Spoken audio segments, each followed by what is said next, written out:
After a year of unprecedented tensions, North Korea unexpectedly decided to attend the Pyeongchang Winter Olympics in South Korea.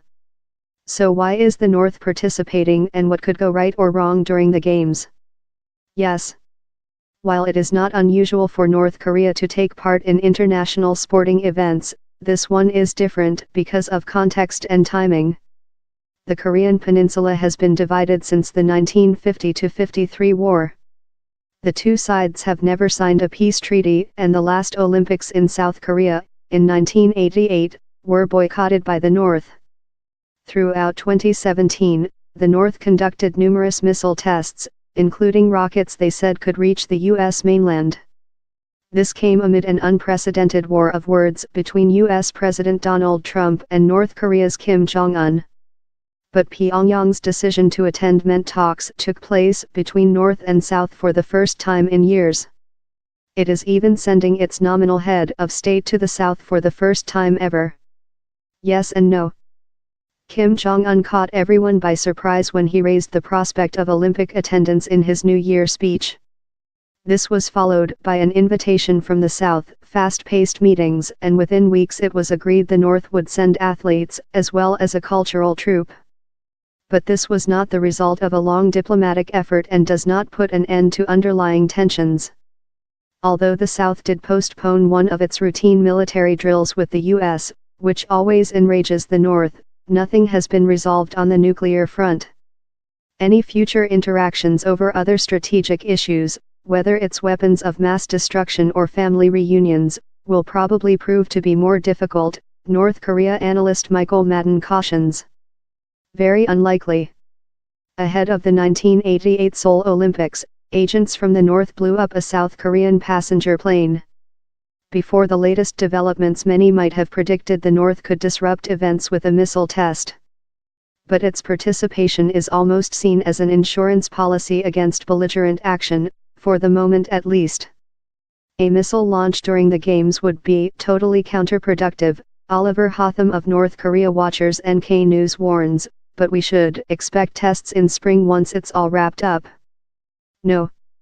North Korea is a regular participant at international sports events despite its pariah status. They're not even doing that badly.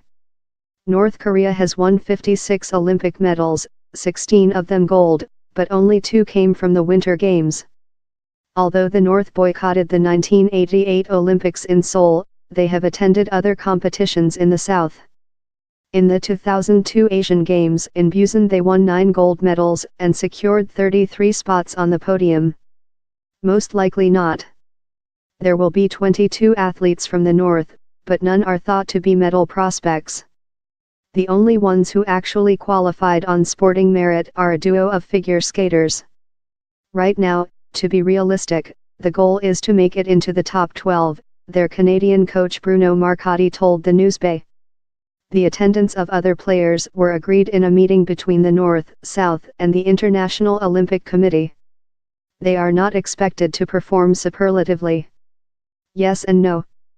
The teams will march at the opening ceremony as one country, under a single, unified Korea flag. The flag shows the entire Korean peninsula in blue on a white background and has made an appearance at previous sporting events.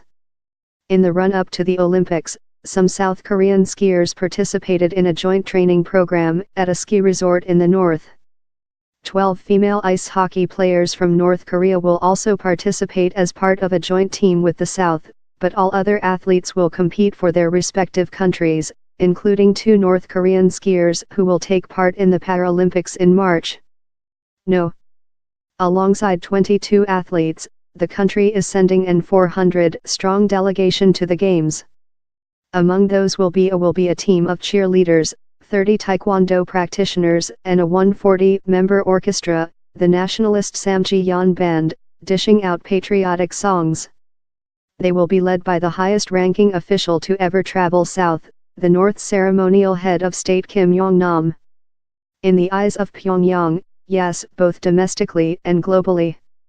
The portrayal of Kim Jong-un as a gracious peacemaker will play well domestically, says Mr. Hotham, and fits the North's image of itself as a peace-loving nation, the victim of relentless international aggression.